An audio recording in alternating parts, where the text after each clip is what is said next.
আমি রান্না করব তাড়াতাড়ি, তো বাবু স্কুল যাবে আজকে 10টায়, তো তাড়াতাড়ি রান্না করব। ভাত বসিয়ে দিয়েছি, তো অনেক দিন থেকেই ভাবছি কাঁচকলা ভাজা করব, তো সময়ের অভাবে হয়ে উঠছিল না। তো এই যে আমাদেরই কাঁচকলা হয়েছে, তো মই দিয়ে উঠবো, কাঁচকলাগুলো পারবো।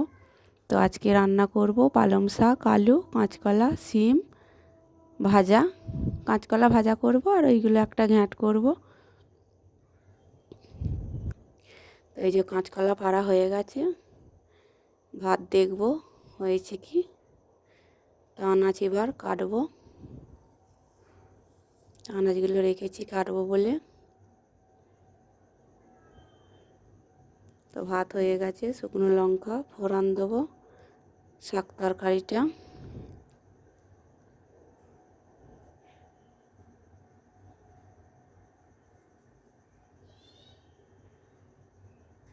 এবার মোটামুটি হয়ে গেছে, এবার নামাবো। কাঁচকলাটা কেটেছি, নুন আর হলুদ দিয়ে মাখিয়ে রাখবো।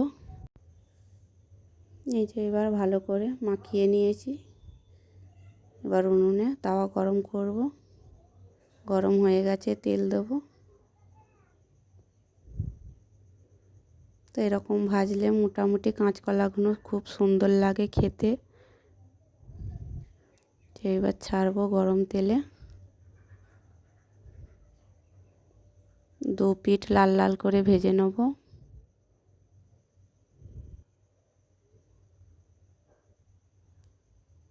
তো খুবই আমার রান্না দেরি হয়ে গেছে, খুবই তাড়াতাড়ি করছি, বাবু যেহেতু খেয়ে যাবে স্কুল।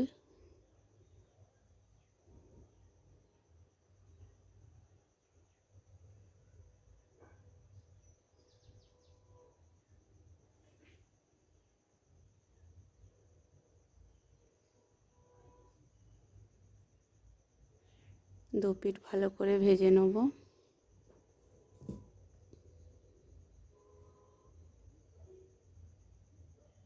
ওর খুব ভালো লাগে কাঁচকলা তরকারি বলো ভাজা বলো, ওর মাছ মাংস চাই না। এই যে এবার হয়ে গেছে, বাবু ভাত খেতে বসবে, যে ও নিজেই বেড়ে নিচ্ছে।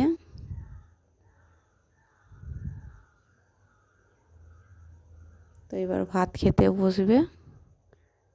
তো আমার আজকের কাজ এগুলোই।